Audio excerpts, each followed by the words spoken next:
It's Burnham time. From the law offices of Burnham and Bircham. We need a gif of like someone turning on a TV and then immediately leaving the room, and as soon as he exits the room, it just says it's Burnham time. We could make that.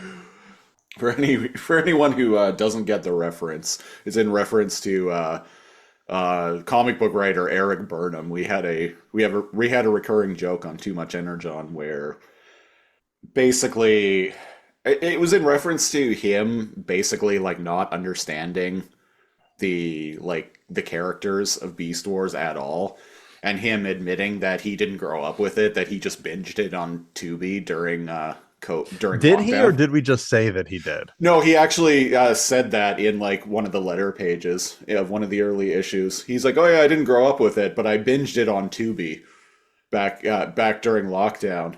And you're like, "So what that probably means is he had it on playing while he was in the kitchen in the other room making dinner with like music playing." And Yeah.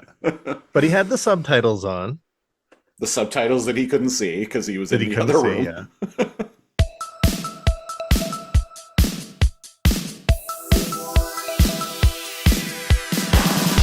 Lazor Comb. We are not going to panic. What the heck even happened to you, man? Vengeance. Shrimp Daddy! Ha ha ha ha! Give him a hockey stick! What am I, fucking magician, man? Am I some kind of fucking magician, man? Fucking nerd! Big nerd. Whatever. It's not like we're professionals anyway. And I'm not sorry anymore. Time to bake brain. Every day, yes. What is the Airwolf of trains? Welcome to episode 104 of the Lazor Comb podcast, show where we comb through classic television with a fine-tooth laser. I am one of your hosts, NeoCal. And I'm the other guy, Christopher Siege. Well, how's it going, Siege, during these hopeful time of year? I'm ready to ho up the place, if you know what I'm saying. I don't. I never will. That means he's festive. Yes. Yeah. Yes. I'm festive here with my Whistler Brewing Company Winter Dunkel. It is a very nice brew. It has a strong Winter Dunkel. It has mandarin oranges in it, and the mandarin orange flavor is very strong. In a That good just way. sounds great. That just sounds great. It is actually really good. I'm surprised how good this is, honestly. And surprised at how good something is pertains to what we're watching. Yes, Right? what we're watching. I'll insert sounds of like crickets. He's leaving editor notes for himself. Yeah. You notice how the crowd went wild after that awkward pause? I sure did. So today, in case you're new here, our thing is we every episode of the Lazor Comb podcast, we watch a different television show. We don't do repeats. Yeah. And the episode we watch is a random episode. So the rules tend to be that the show needs to be finished its run. Mm-hmm.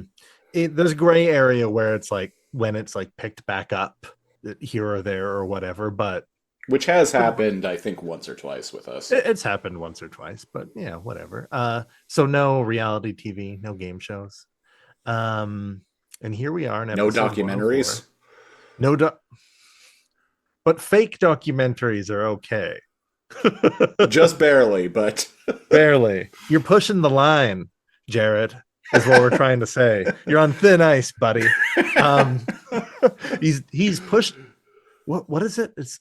It was WMAC Masters kind of pushed That the was line of almost being like a sports competition show, but it was narrative based and it was fake.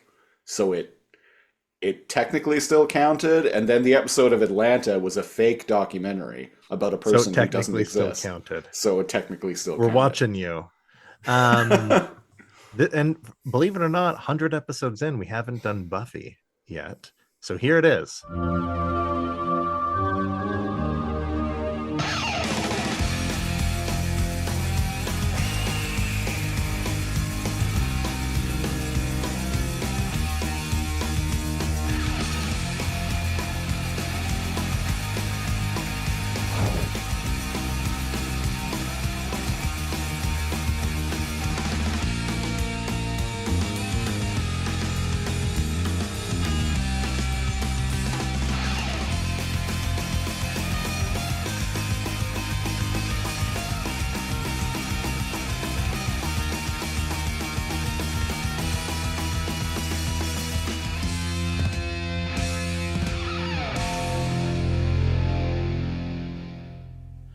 Was this one a random one, or was this a choice?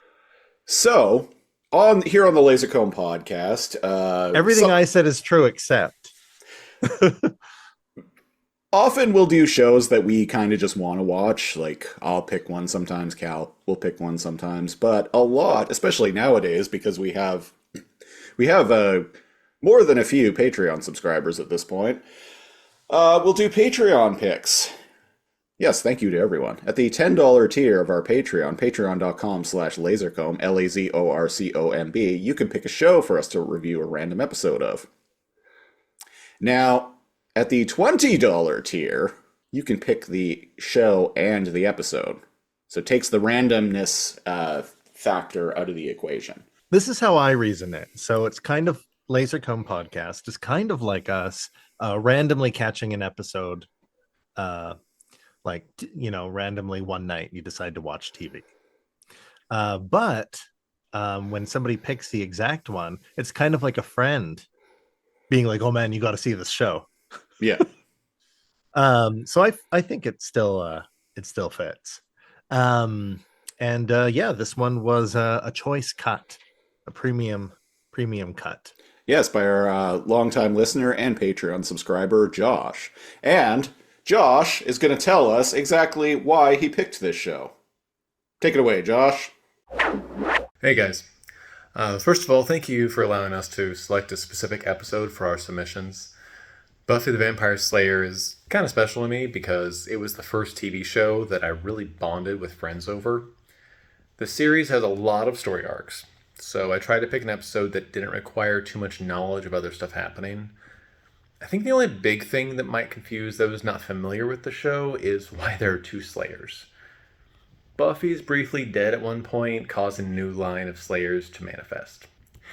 A big chunk of the episode is full of teenage melodrama and the relationship between Buffy and her frenemy, Cordelia. But there's still a good bit of action and quippy one-liners. I thought this made episode a good example of what the show was. I find it interesting that this episode is referred to as Slayerfest by the fandom because of the event in the episode, rather than its actual title of Homecoming, which is the normal life event also happening. Anyway, enjoy the show.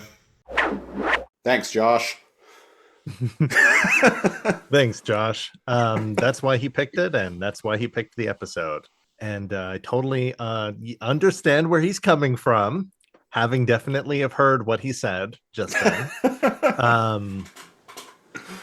But before we get into that, we'll just do a little pre-episode banter. I forgot that these are long ass episodes. Buffy takes up an hour slot. Yep. People. Probably why I didn't watch it much as a kid. Couldn't sit still for that long. Yeah, so what is your relationship with Buffy anyway? My relationship with Buffy was either never having the channels to watch it, or it coinciding with other stuff that I'd rather watch, or just not really being into it. Maybe I wasn't old or mature enough for it or whatever, but I was just like, oh, I don't want to watch like drama stuff. Because most of the show is like, it is a drama, peppered with like supernatural elements. And Drama. drama. But I can definitely see that this was a show for teenagers, and I wasn't old enough. Like watching this now, I'm like, Teenagers or young adults. yeah. See, when this show premiered, I But was 12. I didn't catch it much. Yeah. I was 12 when the show premiered. And I remember my mom watched it for a little while. I kind of would like I would see glimpses of it when my mom was watching the show. Yeah, and yeah. people, I'm sure you're aware, when your parent likes something, it immediately becomes It not means cool. you love it. Well, to be fair, my grandma liked X-Files, and I fucking liked X-Files. My Yeah, grandma loved The Price is Right, as all grandmas do. hmm And so I loved it. And my mom really liked Xena Warrior Princess, and so did I. So maybe I was just the dweeb. My mom really liked Little House on the Prairie. Oh, you holding a gun to my head. I could not sit down. I couldn't even get to the intro. Let me tell you, folks, I know way more about Little House on the Prairie than any 40-year-old fucking man really ought to. I would not have expected that. And Oh, no, man. I don't like the show. It's just my mom watched the show so goddamn much. That just through osmosis, even if you didn't sit down and watch it, just Yeah. walking by the TV and would be enough to absorb what was going on. Exactly. That- oh man, yeah, my mom watched it here or there, and I'd be like, "Well, I'm gonna go outside, get some fresh air, Gonna go ride my bike and throw rocks," you know. not come home for 2 days. Yeah, and then she'll be like, "Oh, where's that kid? I should phone around." So yeah, as you can see, we are both devoted fans of Buffy. Yeah, my one thing I will add is my mom watched Buffy off and on until they made Willow a lesbian, and then my mom was like, "Nope." And you were Stop like, watching it. lesbian, you say? Yeah. There was a trend in 90s television to have to depict like lesbian kisses on TV. Do you remember that? It was a wave in like the mid to late 90s where like a lot of shows were doing it. Ally McBeal did it. Buffy did it. I'm sure Friends did it. Star Trek Deep Space Nine did it. Yeah. Yeah. Which I wasn't allowed to watch Deep Space Nine after that either. It's because it depicted other sentient beings beside God's favorite. You know what? Wait a second. If we're made in God's image, how do we reconcile that with the possibility that there are other intelligent spacefaring species? Well, You know what? That's a completely different podcast. If Stargate has taught me anything, everyone in the entire universe looks human. There you go. Oh shit! Question asked. That explain. Question answered. Question answered. Next, difficult existential questions that challenge religious authority. Bring them here to the Lazor Comb podcast. You've got questions. We've got answers. I guarantee it. I guarantee it. I guarantee it. What commercial was that? I guarantee You like it. the way you look. I'll guarantee The you. Men's Warehouse. So speaking of 90s, a lot of the shows we cover are 90s. Man, I don't know what it was about like commercials. Do kids have to deal with this now with like ads? I feel like it's a different climate, right? Because we had to watch through them. Yep. There are so many that live rent free in my head that it kind of makes me angry. I mean, we did start a podcast about commercials. That's true. We only did one episode of it, but that is still one of my favorite things that we've done. Yeah, that was very different than our usual format. That was fun, and that one was on. That was the commercial zone. Yeah. Is that up? Yeah, it's still available. Go check it out. And- It's the one episode of it that exists was about Mac Tonight, the McDonald's Mac Tonight commercials. I We learned should so much. revisit. We should revisit that show in the new year. Mhm. Talk about blast processing. The Pepsi challenge. Yeah. Well, and if you're watching video, you could see that there's a Pepsi challenge between my background and Siege's background. Cast your vote in the comments. Cordelia or Buffy. You only get to pick one. And actually, that's kind of fitting because this episode, Homecoming, is, I want to say, it jumps around a lot, but it's primarily between those two. Pretty much, yeah. It's one of the main plots of the episode is their rivalry for becoming homecoming queen. So I had my partner helped me with some backstory while I was watching this. I guess they switched schools. She used to be cheerleader, bubbly, like you know the deal with like Buffy, right? Like homecoming queen and all that. I remember stuff. her being. I've seen the movie. I remember her being a cheerleader. It's so in the different movie. than the movie. It is. Yeah. Like she's like a dumb like a cheerleader, but like I guess she can kill vampires in the movie, and this goes for more of a coming of age like vibes, and it's less comedy. Like there's comedy here and there, don't get me wrong, but like if you've watched Buffy the Vampire Slayer movie, that is like peak like horror comedy like crossover. Yeah, I remember the movie being funnier than the show. It is, yeah, because it's going for like teen drama in this. Like, make no mistake. Yeah, whereas like the movie, it's been many years since I've seen it, but from what I remember, the movie was kind of going for like an Evil Dead 2 vibe. Yeah, it felt like that, right? Yeah, Like gore and blood and like violence and death and stuff with like the with like kooky undertone and like goofy like slapstick stuff. Yeah. Yeah. So I've found, again, way different compared to somebody that would like is a big fan of the show, but my takeaway from seeing it here and there and from watching this one is there, and of course is probably funnier episodes, but this one is primarily like drama. And so the past of it is they're at a new school, and she kind of wants to put the her like she wants to be a teenager again, Right. instead of just like like killing vampires and fighting monsters and demons and shit. And fair, you're only a teenager once. My overall feeling of watching the episode as an old man is, Jesus Christ, kids, high school is not this fucking important. But as Siege said to me when we were PMing each other while watching it, we just happened to be watching it at the exact same time. Yeah, Like, we were scene watching for it at the same time, and we were almost like completely inadvertently, like this wasn't planned, but we were almost like synced up. Like I think you maybe were like 30 10 seconds ahead of 30 me. seconds ahead, yeah. And you were like, hey man, like everything's like super serious when you're 28. Yeah.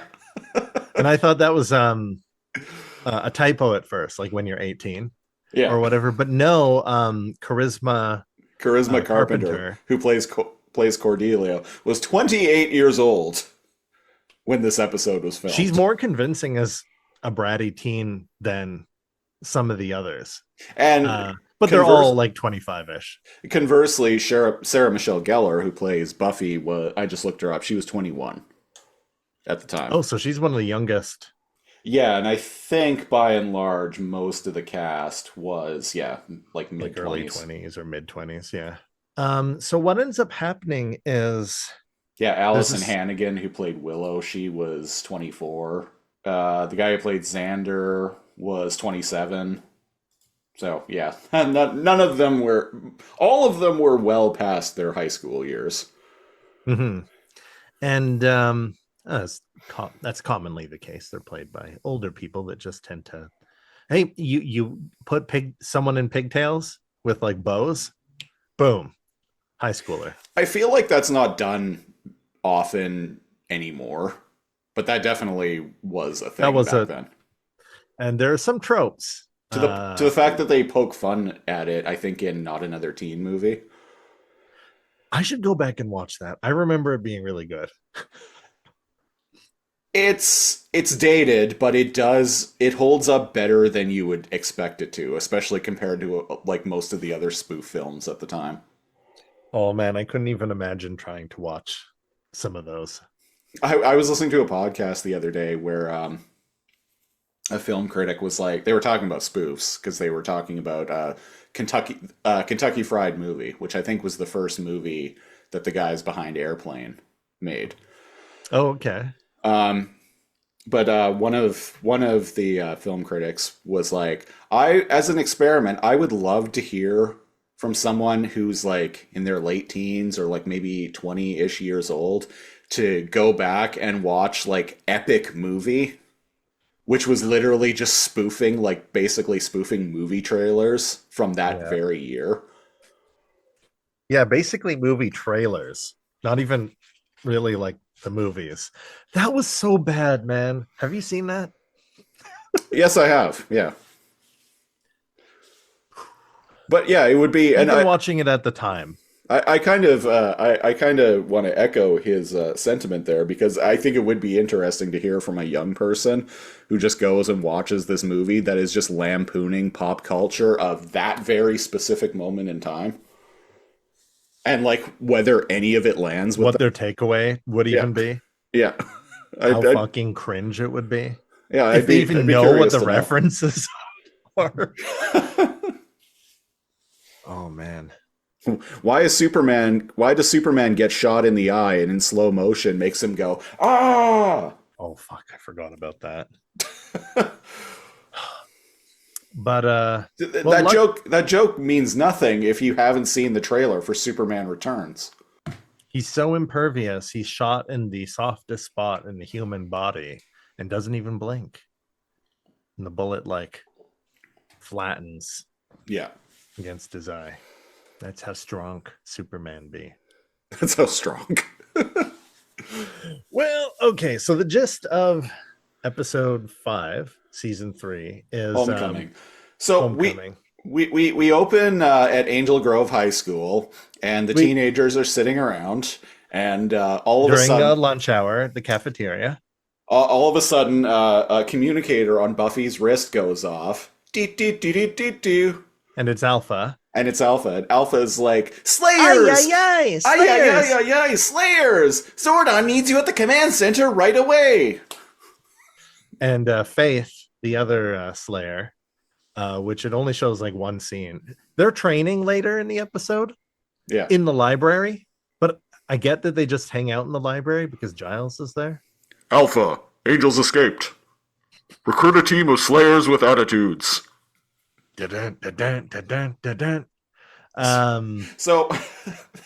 the joke I'm making here is the opening scene, the beginning of the episode starts with them like at high school, and it reminded me something straight out of like the beginning of an episode of Power Rangers. And here's why. For me, there's dialogue back and forth that is written by like adults, like people that are nearing 40, telling people in their mid-20s how teenagers should sound.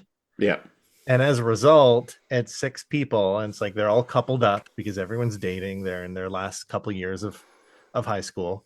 The first 5 minutes, and you can come at me, but like this is I try to judge everything, fairly.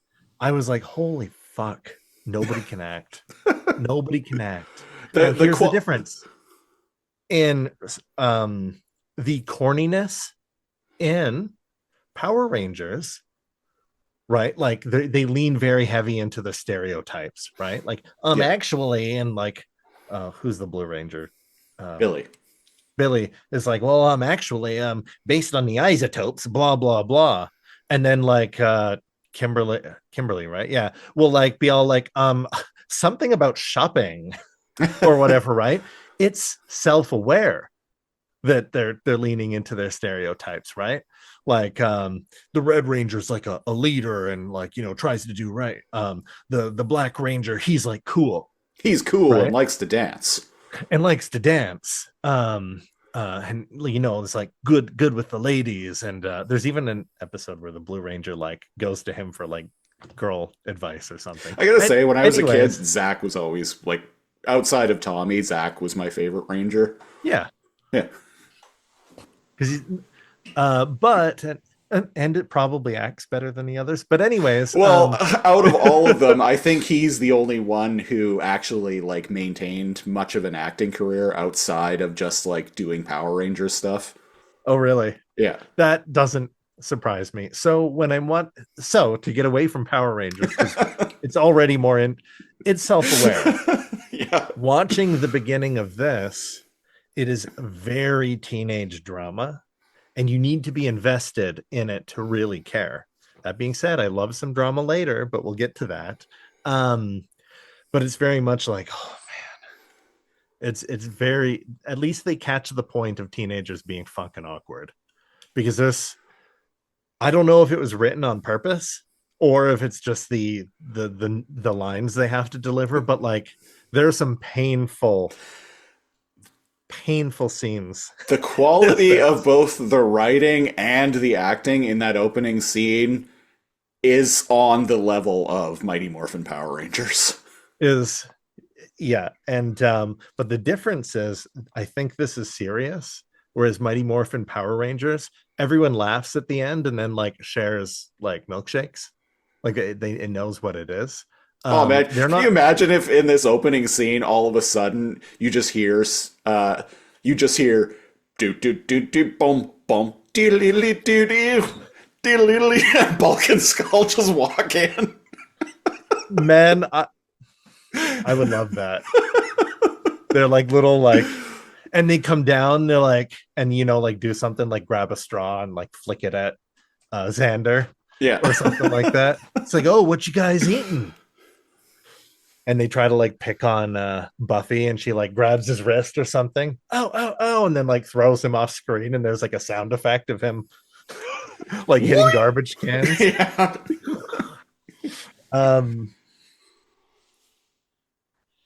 Yeah, Power Rangers pretty good.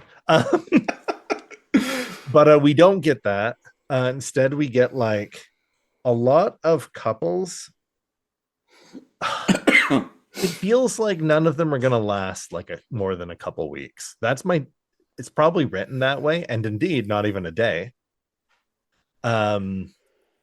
Because what's the closing line? Buffy turns to her like boyfriend, is like, hey, I'm getting kind of tired, blah blah blah, I'm gonna head home early.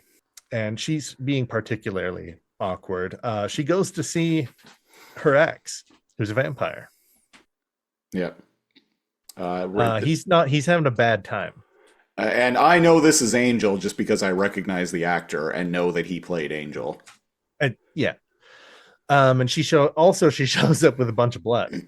Don't ask questions. She just shows up with blood. And he has a depressed arc. And my partner let me know that he was introduced as a very bad vampire who was very evil. He did all the evil things, maybe even the most evil of vampires. But a witch or something cursed him by giving his soul back, by giving him a soul.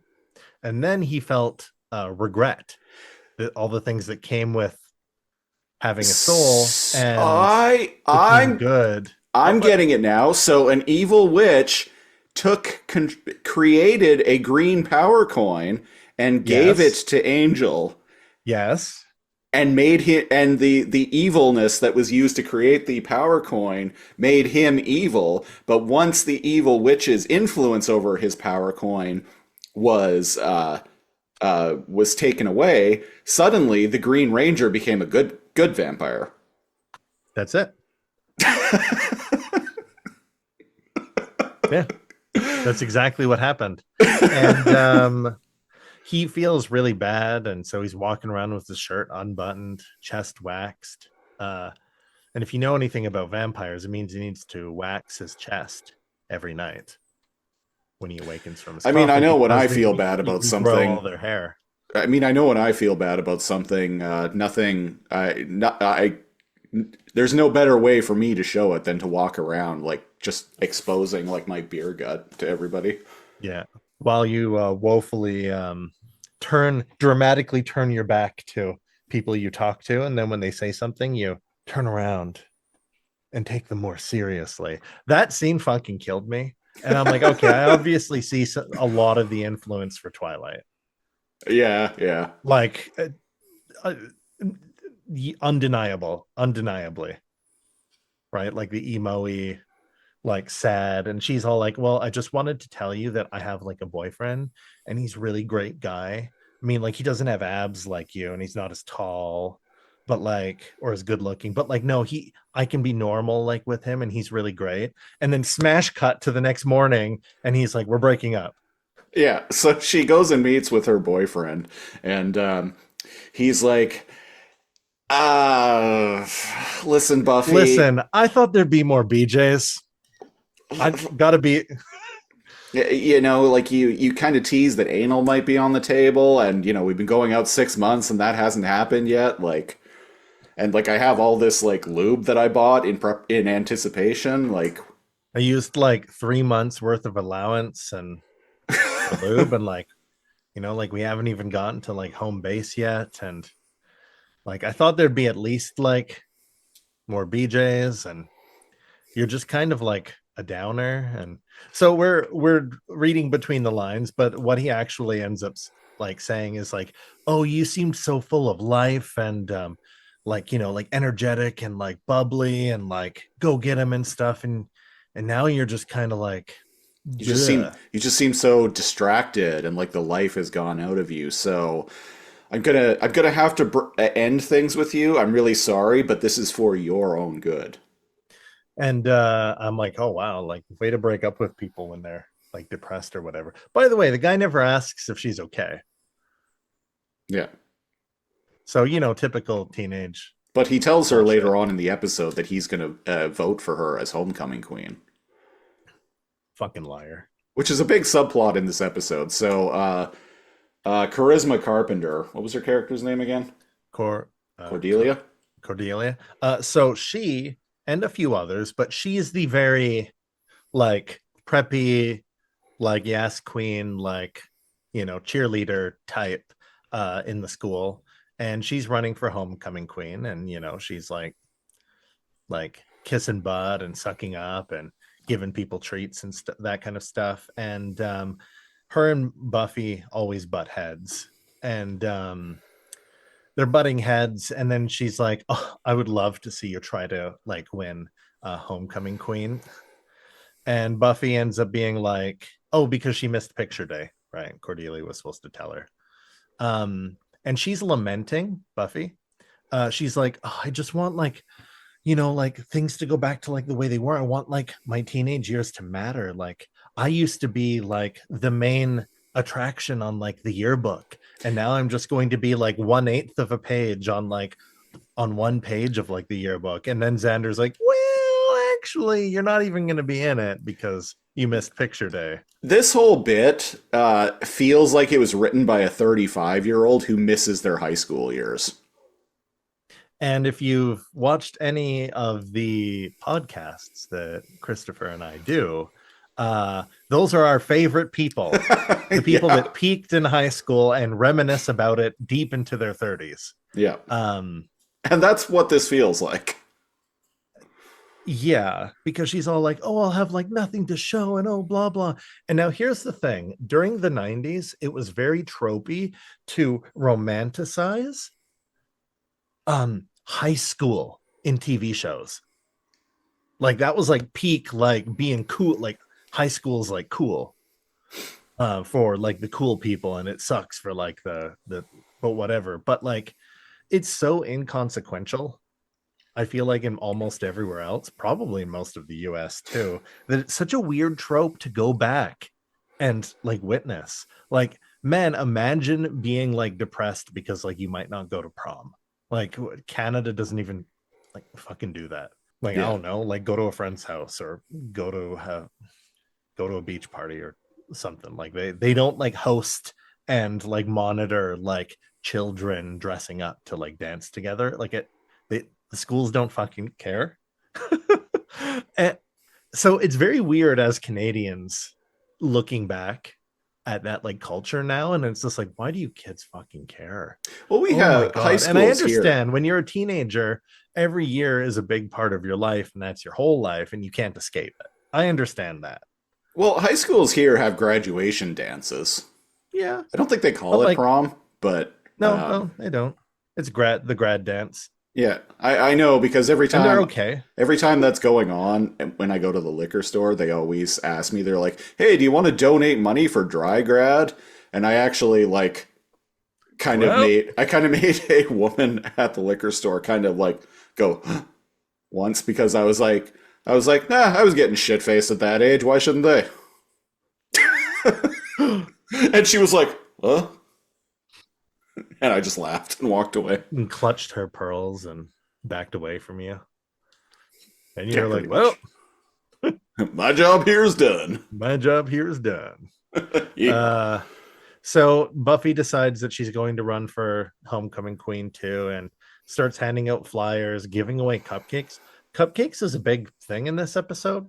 Shows people being bribed with cupcakes, and Yeah, Cordelia actually pays this one kid $6 to this vote line, for her. this fucking line. This Go line. ahead. Because and he's eating a cupcake, and Buffy is talking to him, and he says that he was paid $6 by Cordelia to vote for her, and he's like, I can buy a lot of cupcakes with $6. And me and Cal had a very similar thought, which was that's like one cupcake in Victoria. A lot of cupcakes. Like, is this the year of our Lord 1950? And cupcakes are but Twix a penny? Like 25 cents a pop. I shit you not, like the gourmet like donuts and like cupcakes and stuff at the stores here are like $5 and up. Well, who wrote this episode? And let's find out if they were any younger than 45, because I question that. List of I mean, episodes. it's 1998, but like Still. a lot of cupcakes for $6, and I'm like, where? Also, the cupcake size of like half the size of a football. It is gigantic. The person who wrote and directed this episode, David Greenwald, was born in 1949. So yeah, he was like. So my joke about them. He was pushing 50. He was pushing 50 when he wrote this episode. You called it. You were like, what are the chances of him being? What did you say? Under 45. Under 45, and he would have been 0% chance, folks. He would have been 49 when he wrote. So this 0% episode. chance. Yeah. Yeah. You called it. It can buy a lot of cupcakes. What? Like this isn't like the 50s. Yeah. Like where you go to like the diner and you get like a burger and like a milkshake for a couple bucks. Like this is 1998. I mean, like a bake sale. Even bake sale, like you don't get a lot of cupcakes at a bake sale. I mean, at this time, like you could get a donut for like $1. Yeah. So and like cupcakes or muffins, probably around the same price, $1, $2. So at best, he could have gotten like a half dozen cupcakes. That's still not a lot. A lot of cupcakes for $6. I thought she was gonna be like, yeah, but how many hand jobs? No. What about $7? Whoa. So they're undermining each other. I guess homecoming queen is just handing out flyers and Campaigning, talking to people. Now, and, see, like, giving here's people what I would candy. do. Here's what I would do if I was Cupcake Boy. I would be like, So, $6, huh? Sweet. Walk away. When the time comes time to vote for someone else. And spoiler for the end of the episode, everybody does. Yeah. Everybody votes for everyone else. You can't buy. Maybe they thought in fact, by people I didn't even see campaigning. Yeah. So what is it? There's a scene between Willow and Xander.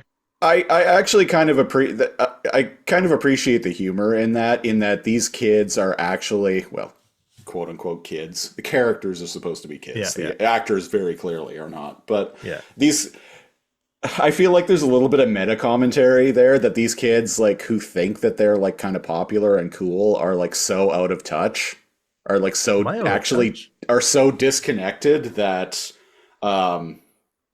the people who actually win are people we've never even heard of. I think that's funny. Yeah. Maybe they're just like normal, nice people instead of psychopaths trying to like hand out flyers and buy votes with like Cordelia is giving away like candy baskets at one point. See, Cordelia is kind of catty in this episode, but I don't know, man. I thought Buffy was kind of a bitch, to be honest.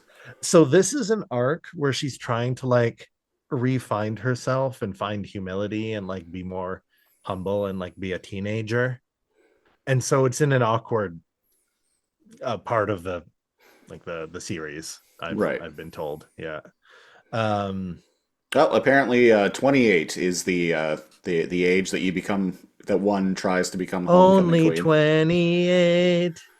She is the vampire queen. Someone on the Discord, shout out to Vampiro, because I mentioned that in the Discord. And what did he say exactly? What did he say? It's tough being in the 23rd grade. I laughed. It's tough being in the 23rd grade. That's good. Some of his Discord jokes are funnier than mine. He needs to be taken down a notch. So what's going on here? Yearbook photos, blah blah blah. Oh, okay. So then it gets into some interesting stuff. But as they're getting ready for prom, for homecoming queen, is that the same thing? Is it different? Who cares? It's showing. I think homecoming queen is like an award. It is basically like a popularity award at prom. Okay, yeah. So what? Okay, so it keeps cutting to a van with people using 90s hacking equipment. And I really appreciate these shots. I can just imagine some Americans listening to this and being like, these fucking Canadians are idiots. Don't they know how important prom is? God. Yeah, high school was super important, everyone. So they're Calvin Klein models, twins, Basil, twins, who are spying on the high schoolers. There's the Wonder a lot Twins, of predatory. Yeah. We'll get to some stuff, but there's a lot of you know how there's the male gaze? Yeah. There's a lot of older man coveting underage women gaze material in this. And it amps up at calling the teenagers nubile. Yeah, what was the line? Because like I said, me and Cal were pretty much synced up when we were watching this, and we both cringed so hard at this line. So by the way, they're twins, these German twins that are spying on and trying to assassinate Buffy. We find out they're a part of Slayerfest 98. And this is where it gets wacky, and I actually start to appreciate the episode more. In the nubile flesh. There they are. Look at those teenagers in the nubile flesh. And I understand this guy's supposed to be a bad guy, but especially given what we know about Joss Whedon nowadays. I yeah. Um, in the nubile flesh. So a dandy man, Google that if you don't know the term, walks up in his like red suit, like orange tie or like whatever, with old man hacker. Yeah, sure. Um, part of our shtick on here is we just give people names because we're never going to watch the show again. So old man hacker um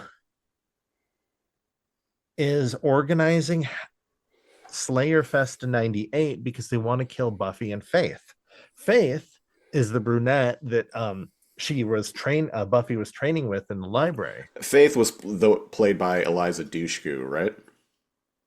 Yeah, and Yeah. she's in the show more, but this just isn't an episode that shows a lot of her. So my partner explained to me, it's only like once in a generation there is a Slayer. It's like an like a soul or like whatever. But the reason there's two, she explained to me, is that Buffy was dead for a time.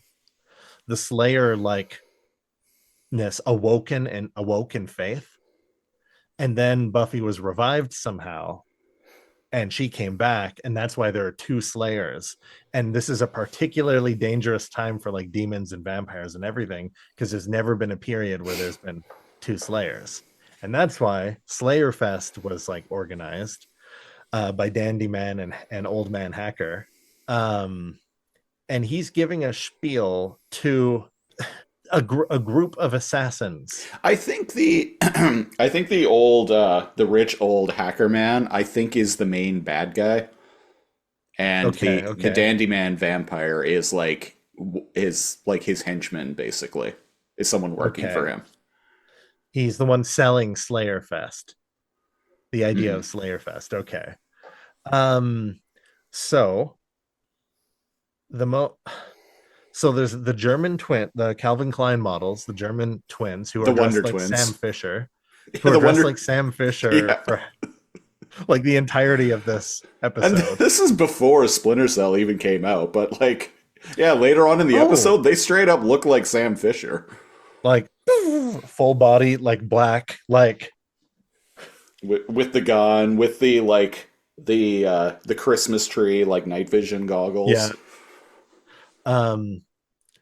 I just realized when they're killed later, they're killed in the school.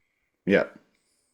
Is the school just used to finding bodies in the halls and classrooms? I mean, this is a school in America. Of course they're used to finding bodies. And bullet holes in the walls. Shit. Yeah, that was a dark one. It was a dark joke. Fuck. And they're like, oh, not again. More assassins trying to get Buffy. Buffy. And then it turns to canned laughter and the camera pans over to Buffy and she goes, imagine if this was a sitcom. Do. And then it freeze frames. Fuck. It's funny how amused we are imagining Buffy as the different genres of 90s TV. Yeah. So there's two vampires. One is a cowboy, and his wife is like pretty in pink. She has pink leopard print, like latex or like pleather, like pants, right? Like a fur coat. And he's like a yeehaw. They're such caricatures. I'm like, what? These are assassins? What's going on? They're here? supposed to be making out half the time. So yeah, the rich old hacker man hires this group that I call the Vampire Village People, which is the Wonder Twins, Cowboy Bebop, Pretty in Pink, and a fucking dinosaur. So kudos to the makeup people for this show. Every time I see screenshots or clips of it or whatever, I'm like, holy fuck. There's a guy who's like yellow and white, like one of those like yellow anacondas. But he has Stegosaurus spikes. And whenever Dandy Man is like talking about them, he's like, we got vampires. We have German assassins and whatever you are. And he's like, what does he say? He's like, I'm a demon of the Miquot clan. and he says his name or something like that. Kulak of the Mikot clan, and he's like, yeah, whatever that is. And I'm like, man, there's a dinosaur assassin. And later, when it shows them training, he opens up his forearms like a cyberpunk character and whips out like bone blades and then throws them at a wall. And I'm like, this guy's way too cool to just be in one episode. You want to take a guess at what the rich old hackerman, at what his character's name is credited as? Jonathan Grueler or something, Hyperdinger or German boss. what? Yeah. German No. boss. That old guy? Yeah. Meanwhile, Trick. Who's Trick? Is that Dandy Man? Introduces a competition. Oh, okay, that's Trick. Mr. Trick. Huh. Which is, wait, is that a commentary on a pimp? Because he's Probably. pimps were weird. Like, they're bad people who exploit women, but they're also a Halloween costume for kids. Like, Especially in the Can we get away- 90s. Especially in like the late 90s, I found like 1970s style like blaxploitation film and it would just depiction say of a pimp outfit. was like kind of revered as being cool. In movies, but like, did I ever go? I probably went as a pimp when I was like 11 or 12. I never without even did. fucking knowing what it. I what it was. never Oh, did. no, hippie. I went as a hippie. I've known like probably a half a dozen people who dressed up as pimps for Halloween. Even as adults, Yeah. like dudes just showing up as pimps, and I'm like, where's your top bitch with bruises? Yeah, exactly. Like, is your girlfriend coming with like fake bruises and like a mini skirt? it's a like, weird Isn't weird that thing weird to hero think back worship. on? Yeah. Isn't I just wanted to throw that out there. Very bizarre. Now that I'm like thinking of it, maybe it's just because I have the woke mind virus. No, that's fucking weird. In hindsight, I think anybody can go, yeah, That's it. Yeah. That's it, folks. The Lazor Comb podcast has gone woke. we've gone, yes, 2.5 years in, and episode 104 is when we've gone woke. There's a scene between Xander and Willow, Xander and Willow, where Xander Winterbottom. Xander Winterbottom at your service. So Xander and Willow are best friends, which is why they change clothes in the same room together. I guess they've been childhood friends. Yeah. And they're both checking each other out, like trying to dress up for prom, and they both make their reveal. He's in the tux and she's wearing like a black like dress, and they're both like, whoa. And that's when they finally kiss. Now here's the thing, but they both have Willow as a boyfriend and Xander as a girlfriend. Xander's actually dating Cordelia, and I'm like, nah. And even later on, she's like, oh, like I don't even know like why you're with him. And she's like, he's like a chia pet. It grows on you. 90s reference. Woo! I watched the TV show Good. And I'm like, man, don't date somebody that you think of like as a pet. Like, whatever, they're teenagers. Fuck them kids. Wait, no, don't take what I'm Metaphorically speaking. Metaphorically speaking. But like, it's not just like an accidental kiss. It's like a deep kiss that lingers a long time. And I'm just like, ooh, yeah, the drama. And then they pull away and they're like, oh no. And then they awkwardly bring it up and kind of don't, and bring it up and kind of don't the rest of the episode. So now we get to Slayerfest. Everyone decides to bury the hatchet that they're going to get, or is that a lie? So they at didn't Slayerfest, they decide they're going to bury the hatchet. They're going to bury a literal hatchet with blood raining from the rafters as Raining Blood by Slayer starts playing. I love that song. Yeah, I'm not a big Slayer fan, but that song kills. That's a good one. So I can't tell how much of it was a lie or not, but basically Cordelia and Buffy are in a limo, but they have a note that says, "Oh, you two need to like resolve everything, so it's just you two." And their corsages are in there, but this was actually set up by Mr. Old Hackerman himself, and the corsage.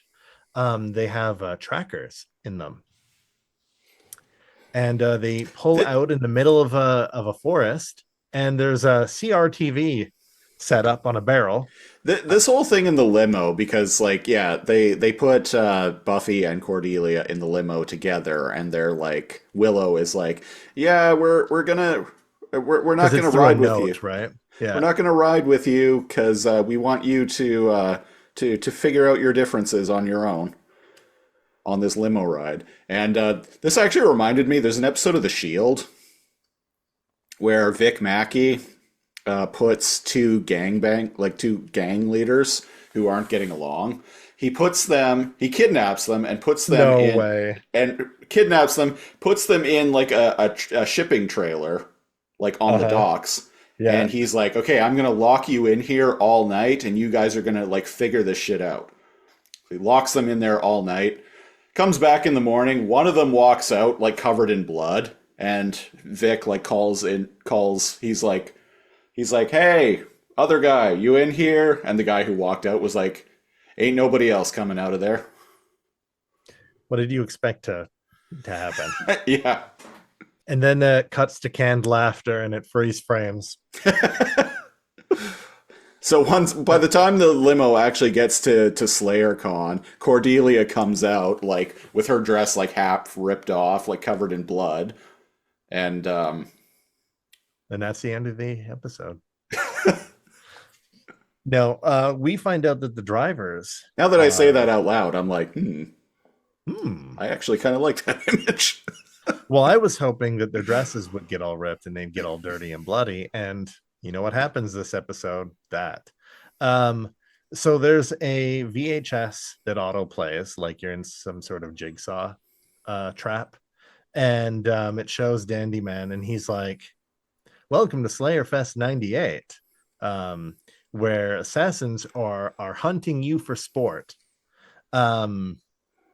Well, you have exactly 30 seconds to blah, blah, blah, and blah, blah, blah. And as of now, it's actually 17 seconds. So I suggest you start running. And then dramatically, there's a rifle shot and the television explodes. And Cordelia is like running and being like, how about I just like tell them that I'm not a Slayer because like they think that I'm Faith? Because, you know, white chicks, they all look the same. And like they'll let me go and they'll just like hunt you. And Buffy's like, yeah, I don't think that's gonna work, lady.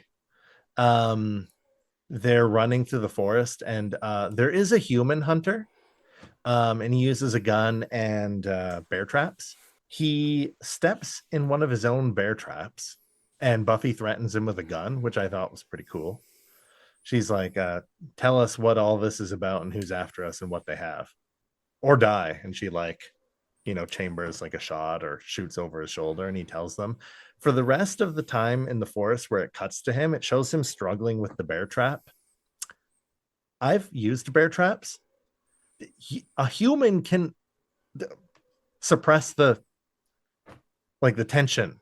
Like there's two panels and you just like click them down and you can pull, but an animal can't, doesn't know that there's two levers that you push down to. Like, I don't know. In every horror movie I've ever seen where a person's leg gets trapped in a bear trap, which is doesn't an happen.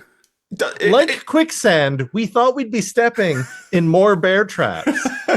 Yeah, I was gonna say, like it doesn't happen super often in horror movies, but it happens more often than you would think. like a shocking amount. Yeah. Um, but those people are always like trapped, like they can't get free. Um, so I think it's funny that the hunter, it shows later the assassins run by him and insult him or something, and he's struggling to get free. He's the one that set them. I did think it's funny when Dinosaur Man walks by him. He's like, "Want me to cut that leg off for you?" That's. I wish Dinosaur Man was in Kulak was in more episodes.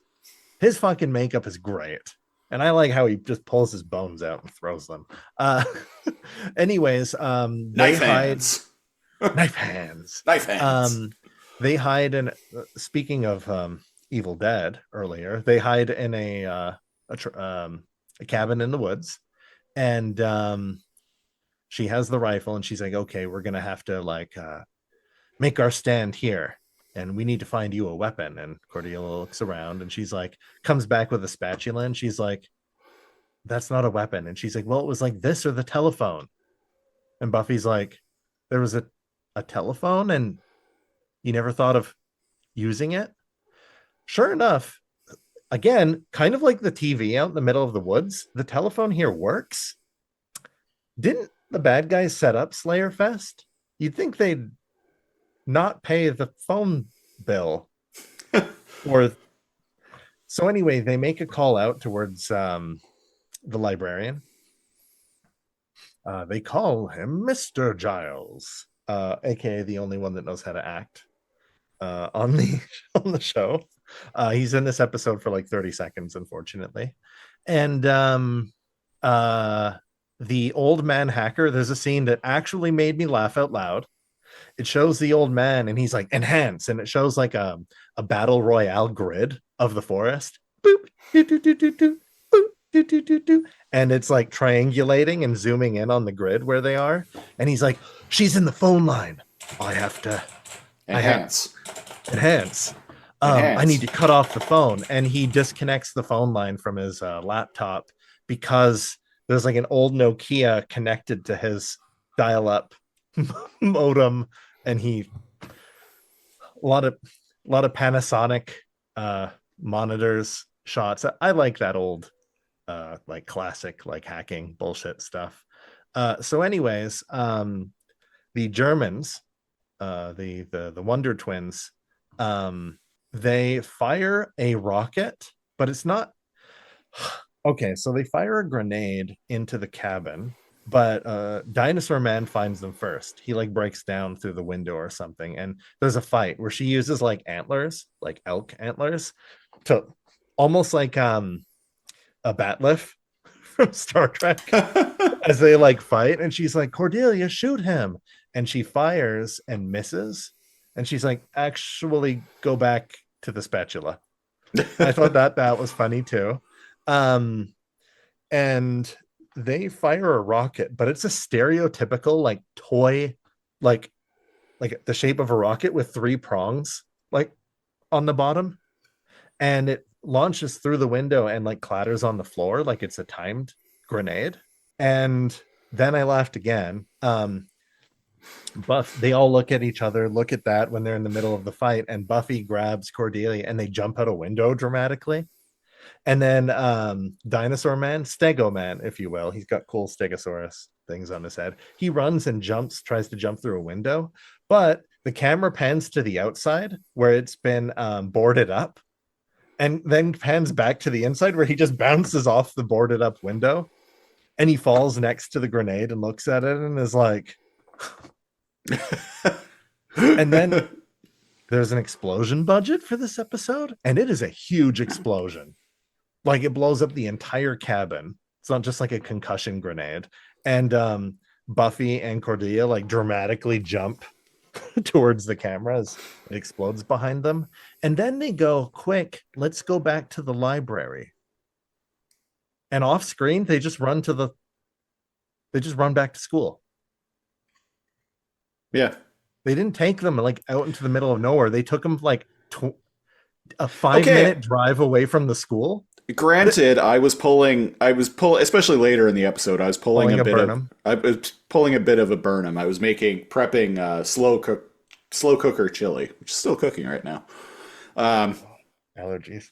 So I thought maybe I just missed something, that they kind of just ended up back at the school. So they decided to set all this up a quick, like a 5-minute jog away from the school, instead of like driving them out, like out into the middle of nowhere, like I thought they were.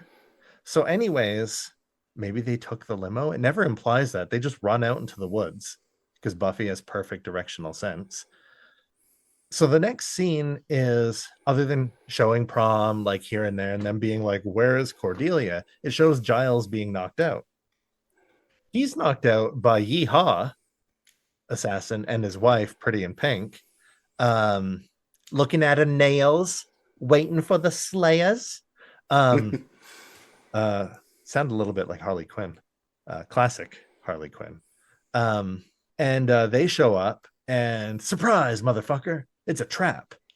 And instead of helping his wife, because Giles is knocked out, okay. So We both notice this. So Pretty in Pink vampire is actually winning. And so it turns to Yeehaw cowboy vampire. And he's not helping. He's just watching. And he's watching, but he's got this big, grin. Like, very, like, horned up, like, look on his face. I posted it in the Discord. I also, I shared it on my Instagram stories a little while ago and said Joss Whedon's face on every day on set. And it was like, wow, watching Pretty in Pink fight is doing it for him. Yeah, I think I was like, wasn't it for everyone? But then, much to his shock and horror, she like breaks a table leg or something and like shoves it in the stomach. And I forgot, in Buffy, you just kind of need to shove a piece of wood in the generic vicinity of a vampire's heart, because very often someone will get staked in the stomach and they'll go and like turn into ash. She's stabbed nowhere near the heart, like beneath the rib cage, like in the stomach. And I'm like, oh, she missed. And then everyone looks in like horror as like she like dies. And I'm like, oh, right. It's just kind of like the idea of where the heart is. I like how they get around that in the Blade movies, where he uses silver stakes so he can stake them anywhere. And because they're allergic to silver, they'll just crumble the to idea ash. Is that it hits their blood stream or something, and that, because I know it hurts them more, and it doesn't always kill them. Like, remember that one guy lost his arm, right? But yeah, his arm was cut off with Blade's sword, which is silver. Yeah. So it like melts them, but doesn't necessarily like always kill them. But if he hits you in the torso, it's kind of like a proximity thing, or the head. You end up, it like expands a bit and can, like, if it hits you anywhere near the heart, you die. That's why he can kill the vampires with his sword. Man, Blade is a fucking sick movie. just only one Blade. Only ever gonna be one Blade. And I'm over here like Walter White being like, you're goddamn right. Goddamn right.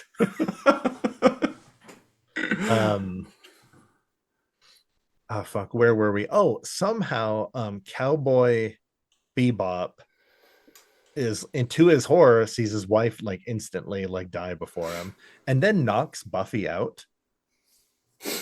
Just like this random dude. She's like slayer of demons and vampires or like whatever, but like pushes her into like a bookshelf and like knocks her out. You know what just occurred to me is vampires were big in the 90s. Like vampires were like a thing in the 90s. They come back every decade a little bit. Like in the thousands, the aughts, it was Twilight. Yeah. And then in the like late 2010s, vampires have kind of, maybe it skipped the 10s. I think it did. Because I don't really remember a ton of vampire stuff in the 10s. Well, when was what was that that other drama that came, vampire TV show? What was that? True Blood. When was that? Was 2008 though. So no, yeah, that was the 2000s, yeah. Well, there's What We Do in the Shadows, but as a comedy, Yeah, it that's was late.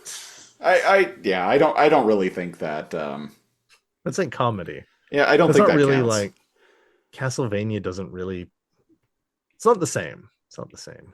Like in the 90s, we had Buffy the Vampire Slayer, we had Blade, Morbius was introduced in the comics in Marvel.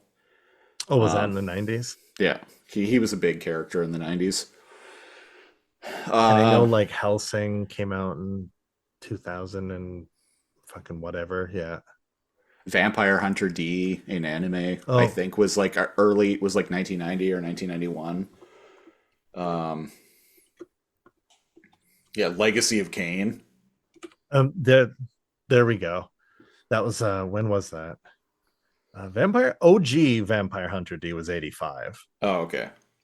but ran into the 90s. Yeah. Legacy of yeah. Like, There was no. I feel like there was no iconic. Well, there were kind of vampire games. oh, and Interview with the Vampire was like one of the biggest movies of the like mid 90s. That was another one that so many adults watched. I was like, this is lame. I'm not going to watch it. Like, It's a good movie. but you know what? When I did eventually watch it, when I was an adult, I was like, "Hot damn, this is a fucking good movie." It is a good movie, yeah. When was also early 2000s Vampire the Masquerade Bloodlines. Yeah. What was there was like a vampire one where you're like a doctor or something. Oh, Blood Rain was early 2000s. Yeah. Yeah, 90s and 2000s vampires were Oh, big. Underworld. And Oh yeah, Underworld, yeah, yeah. the Underworld. So the 2000s and the 90s were like prime vampire decades. We didn't is what really we're have trying to much in say. the 10s, and we haven't in the 20s so far. Not like really a big movement, I want to say. Like, We need yeah, to there's bring- What We Do in the Shadows. We need but to bring vampires back, god damn it. bring them back. Oh, it's because 2010s were plagued with zombies. Oh, you know what? That's it. And I'm guilty. I fucking I was into the zombie thing, the zombie walks. Was it Max Brooks? I was gonna say like Field Guide to what was it, God? How to Yeah, and in the 2000s, George A. Romero started making Of the Dead movies again. Oh, yeah, that's right. Yeah. A Yeah. lot of them pretty bad. But Yeah.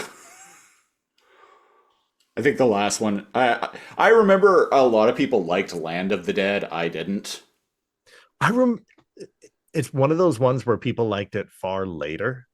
Like I was surprised when I looked it up. I was like, oh shit, this is highly like rated. But I remember watching it when it came out, and I'm like, this is bad. This fucking sucks. World War Z. What did he write? The Zombie Survival Guide. Oh, I was yeah, like all over Zombie Survival Guide, and Walking Dead came out in the 2010s, and so the Dawn of the Dead 2010s were- remake. It was like mid 2000s. The 2000s like were that. kind of a transitional period from vampires. we're moving away to from one zombies. type of undead to another. Wonder what the undead creature of this decade's gonna be. I hope it's mummies. Yeah, Let's do mummies. Like good. mummies. Mummies alive. Yeah. Let's bring him back. Let's bring back mummies alive. God damn it. Let's bring back a not shit the Mummy remake, not a remake, A reboot. that cinematic universe. The the Dark Universe. Yeah. Yeah, I that didn't, Tom really- Cruise mummy movie is not good. I saw it in theaters. One A thing whole I bunch will of people tried to get me to go, and I said, "Why are you guys going to this? Like, give it a day or so. Maybe it's cinephile things. Maybe it was like a group mentality thing. They're like, oh, but come on." And then the group of like 8 or so went. Nothing. They didn't post on Facebook. They didn't post on social media. They weren't like, oh my God, or like whatever. And just by their silence, I was like, it was fucking shit, wasn't it? Yeah, it's not good. And they were all like, well, and I'm like, no, it's bad, wasn't it? And they're like, somehow worse than the trailers. And I'm like,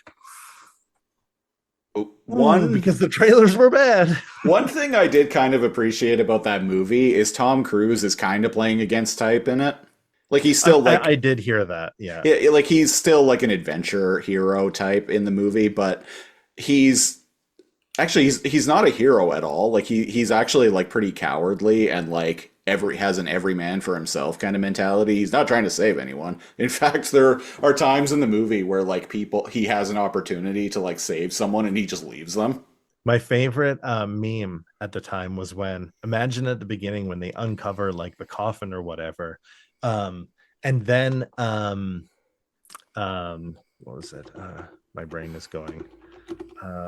The actor from The Mummy, Brendan Fraser, pops up, slams like daggers into like him and like I don't know, like somebody else or whatever, and it was all like dusts himself off, and then 1999's The Mummy just plays from the beginning, from that scene onwards, that it would have been a better movie. I liked that meme. That's funny. He just pops up, kills Tom Cruise, says that he was like he was possessed or whatever, and then The Mummy just plays. I didn't realize until I was like watching like an interview with like someone in the games industry, but his character in The Mummy inspired the character for Uncharted. I can see like that. A mix Yeah, between Brendan Fraser's character in The Mummy and Indiana Jones. I can see that. He's more like what's his name? His name's Rick in that movie. He's much more like Rick than Indiana Jones, I would say. I know what character you're talking about. Yeah. Yeah. And that's our review of 1999's The Mummy. So what happens at the end of this episode? The hackerman has like tracking devices in the corsages. And oh my god! Somehow the Wonder Twins each end up having. So they're one. in the school, and what happens is Buffy finds out how they're being tracked, and throws one of her corsages, and it sticks to the back of one of the Sam Fisher assassins. Yeah. And the old man, the guy in a chair in the van, Yeah. hackerman, is like, okay, like, oh, behind you, oh, a little bit to the left, and is like telling them exactly where to aim and shoot, despite the fact they have like Sam Fisher like night vision goggles on.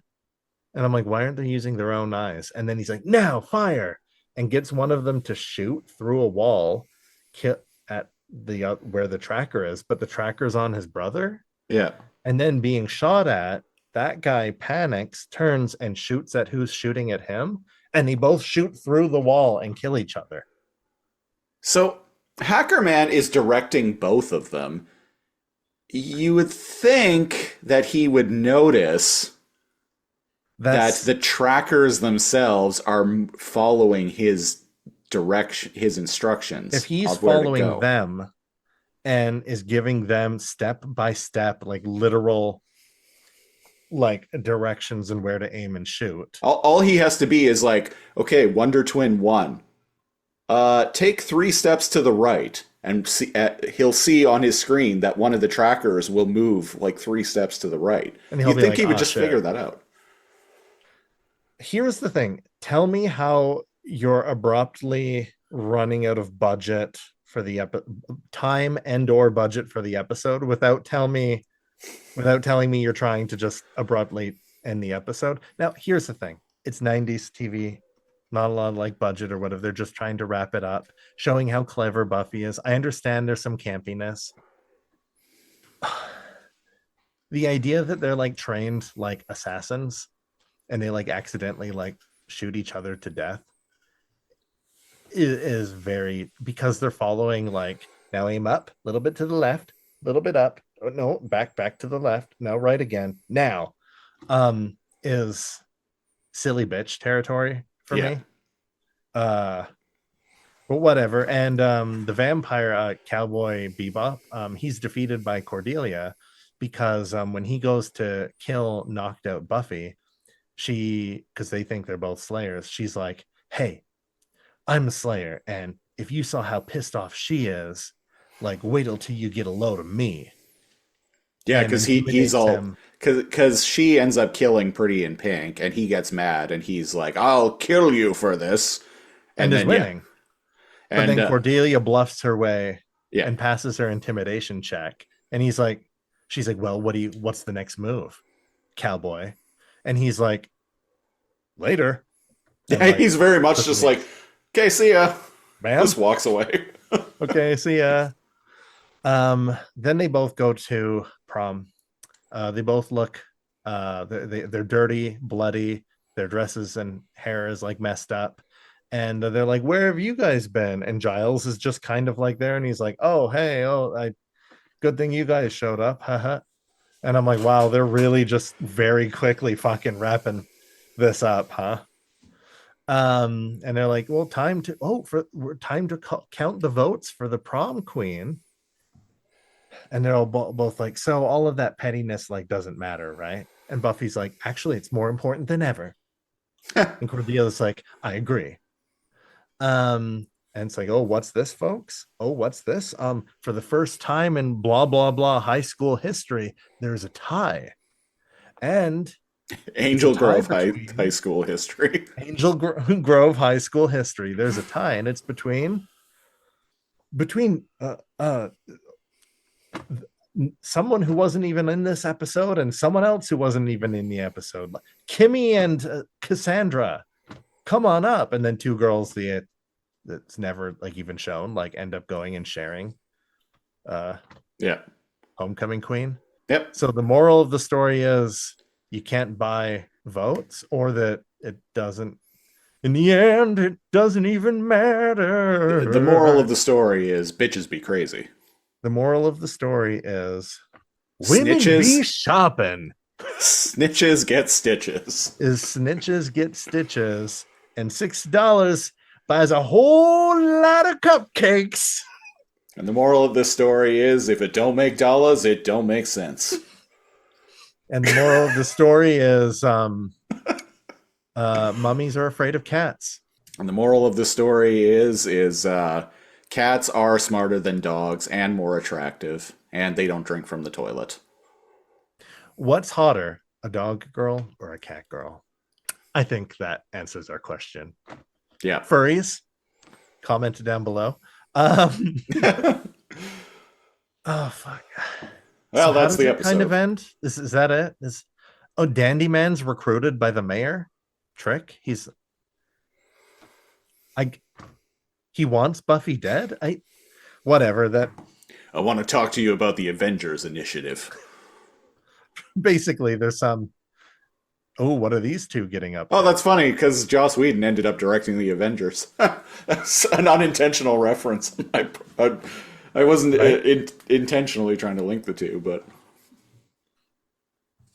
so Arnold Vosloo shows up and opens his jaw really wide and goes, and uses desert magic to make like a giant picture of his face in the sky. And Buffy's like, looks like we're not going to get our first dance. And she pulls out a steak and it's slaying time. It's slaying time as she's holding a steak. Oh, fuck. I want to see genre switched TV shows now. Right? Siege, you just caught a not random, curated for our enjoyment episode of Buffy the Vampire Slayer. I must ask you the ultimate question. Would you tune in next week? No. What? I didn't really like this. I didn't really understand what was going on in the plot, which is fine. That's kind of half the fun of this show. But I feel like there was a lot of like backstory I needed for context to sort of understand what was going on, and I didn't have any of that because I have like barely any familiarity with the show. I don't know. I wasn't into it. I thought the writing was pretty hammy. The conflict between Cordelia and Buffy, who I assume are supposed to be friends otherwise, felt kind of manufactured just so they could... And we've talked about this before. Yeah. We've talked about this before on other shows where a rivalry is manufactured in one episode just to make the conflict for the Deus Ex Machina. to bring the characters into conflict so they can resolve that conflict and learn to work together. Except that they don't. There's a rivalry there. There always is. It's so weird because like on paper, like the Slayerfest thing is so campy and corny that like I should have loved it, but it's like so quick and like if it had been focused around that, right? Like and Slayerfest and like have speakers in the forest and have it like a battle royale with like cameras around and like different traps like here and there, like that would have been something. But instead it's just kind of like, oh shit, I forgot about that. And then the cabin explodes and they like run back to the school or something. It feels like two people wrote this episode and then they kind of like met in the middle. So my complaints are kind of opposite of yours in that I didn't care or about like the backstory but my complaints are just in what is being presented here is of like you could skip this episode and then the next episode could continue playing and you'd be like, well, where'd her boyfriend go? Oh, they're apart. Cool. And if your only takeaway is that like boring like boyfriend like isn't with her anymore, and the Slayerfest thing and the Dandy Man and the fact of active shooters, an active shooter situation in the school happened during prom was just kind of yada over. Here's the thing. Our various like alternate universe versions of this episode that we came up with were infinitely more interesting to me than the episode that we watched. I realized that when we were making the jokes, I was like, shit, we're talking about these like it's like the Raptor Bot Chronicles for boring episodes of like Beast Wars. It was like, shit, we're talking about Raptor Bot Chronicles too much. That must mean the episode's boring. Yeah. We're making up our own episode, our own continuity. What were they? They were the Power Rangers, and then the other one was the Vampire Village people. And what was the other one? What other genre? Oh, sitcom. Oh yeah. If one was like Friends or something like that. The writing and acting isn't good. Now here's the thing. People watching, like I like the X-Files, but if you go and watch X-Files season 1, David Duchovny can't act. I love him, but the scenes are being stolen by what's her name? Gillian Anderson, who can act. And he ends up becoming a much better actor as the show progresses. And kind of on a similar note is I love Star Trek The Next Generation in particular. The first season of that show is bad. It's rough. It's a little rough, right? And so I can see the parts of how people can really like the show, but I think there's a big difference between say this and like Firefly, where you watch a random episode of Firefly, which we did, episode 100, and you're like, these guys have kind of like this is a random episode, and you're like, oh, all of these people are great actors. I understand all their characters individually. In any episode, you can be like, I get who each of their characters are. I understand they're portraying teenagers who are inherently awkward. Guys, like, here's the thing. If you grew up and you were an early teen, right? You're 10, 11, 12 to 15 or like whatever. I understand that this show's like great and it was important to you. And I'm not saying it's a bad show, but it's not as good as you remember. It's the memberberry thing, right? And I didn't grow up like watching this. This was curated because this was a very good episode. I apologize, but if this is the cream of the crop, I mirror your rating. I can't tune in next week. Well said. I will say, this show, at least, because of watching this show now, at least, I am now following Charisma Carpenter on social media. who has aged like an extremely expensive wine from the Italian, like the Italian hills. Yeah. Like, I am shocked. Like, was it 45 or 54? 54. And looks younger than, or as old as me. God She damn, looks some like she's people, man. aged maybe 10 years since this show. Yeah, face and body. And it was like, man, Buffy, being rivals with Buffy really did wonders for her aging. She's spoken out against Joss Whedon too in recent years, and apparently she was fired. She became a character on Angel, spinoff of this show, and apparently Joss Whedon fired her because she got pregnant. I heard, we dodged in, and we're not going to talk about it, but just Google if you're somehow in the dark. Apparently, pretty terrible person to have worked with on anything. On anything, yeah. Joss Whedon was kind of a geek icon, I would say, in the 2000s. Yeah, because of because of Angel, because of Firefly. And then what was that robot? What was Dollhouse? Nobody watched that though. No, nobody watched Dollhouse. I knew someone who did, but he was someone who had terrible taste. But yeah, so Joss Whedon was kind of like geek royalty in the 2000s, and then that was reignited for all the normies when Avengers came out. But then not too long after that second Avengers movie came out, people started speaking up about what he's actually like as a human being, and from what I've seen, the movement was actually getting some fucking ground.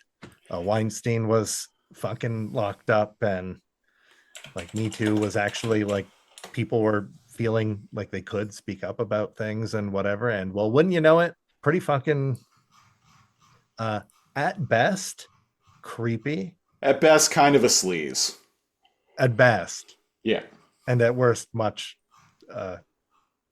and at worst you can imagine. Well, let's just say he probably not going to be directed much anymore, as the court of a public opinion has decided he's probably rightly so, on a blacklist. And I think he is, because I'm just looking to see what he's done lately, and it looks like pretty much nothing. Yeah. And speaking of the Mummy and Brendan Fraser, because he was someone who I guess spoke up about or refused to play ball with the way Hollywood is run in the background. Maybe he refused to suck Weinstein's dick or something, but he was like blacklisted by the industry for a long ass time, and he's made his comeback in the last like half decade. Gal Gadot, who had worked with Joss Whedon when he replaced Zack Snyder on Justice League, came out and basically said that he like threatened her career during reshoots, and if I said anything about it, he would make my career miserable, and I just took it instead. Oh wow! So he was a big part of the problem. And he snapped back, saying that Gal Gadot misunderstood him due to English not being her first language.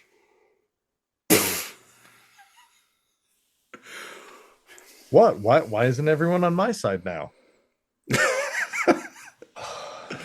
Fucking in his manner, like just digging a hole deeper and deeper.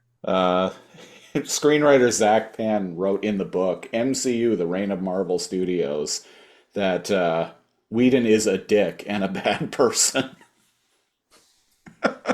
And that's the good takeaway for the episode. Well, that was episode 104 of the Lazor Comb podcast. Best way to support the show is go to patreon.com/lazorcomb, LAZORCOMB. We're starting at the $5 tier. You get access to our bonus weekly Patreon exclusive show, the Super Lazor Comb Patreon Super Show. $10 tier, you get to pick a show for us to review a random episode of on this podcast, as well as the occasional commentary track. And at the $20 tier, much like Josh, you get to not only pick the show, but pick the episode, and you get some other stuff in there too. So if you want to get in on that, go to patreon.com/lasercomb. Join the Discord if you want to interact with us, or you can follow either of us on Blue Sky or TikTok, which I've actually been using lately. That's right. We're getting with the times. I know. Also, if you want to buy a Lasercomb t-shirt, go to the TeePublic store, link in the description. As always, we're going to be back next week with another pick by Josh. This one is Season 1, Episode 5 of Angel. Oh, shit, we're doing Angel. I'm sure we will enjoy it. So stay tuned for that. And until then, I've been Christopher Siege, one of your hosts. And I'm NeoCal, your other host. And until next time, Merry Christmas. And happy Hanukkah. Bye-bye. Holidays.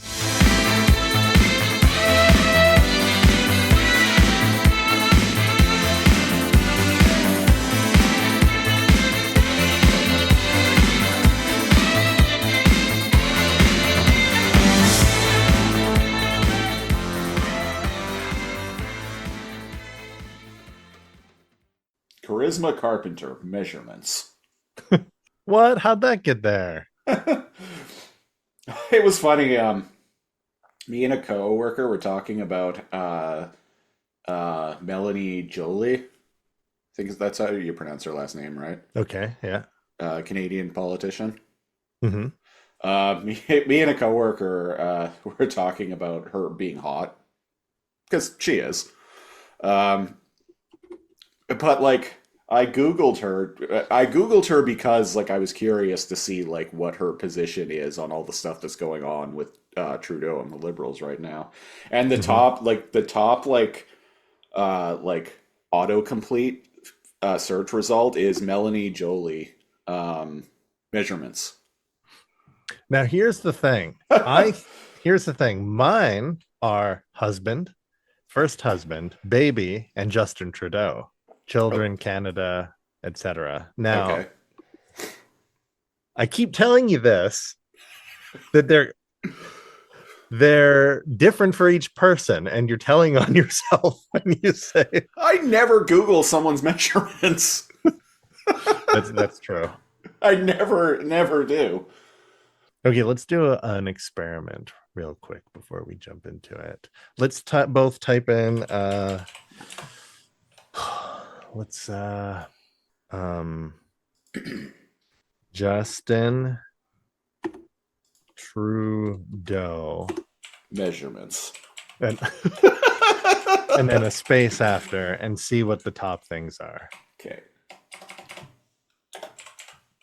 So mine says Melanie Jolie, age, children, news today, net worth. Those are the top. For Justin Trudeau. Yeah. Mine are Justin Trudeau NDP, Justin Trudeau News, Justin Trudeau 2024, Justin Trudeau age, net worth, wife, and height. Melanie Jolie. Probably because I just searched her. Well, so did you though. Weird. If anyone listening, tell us how the algorithm works, because I couldn't tell you. Melanie Jolie, husband, and Justin Trudeau. Images, pics, measurements, age, Wikipedia, Twitter. Bio, Justin Trudeau, first husband, salary, news, and Justin Trudeau relationship. Email, and writing demographics. Well, there it is.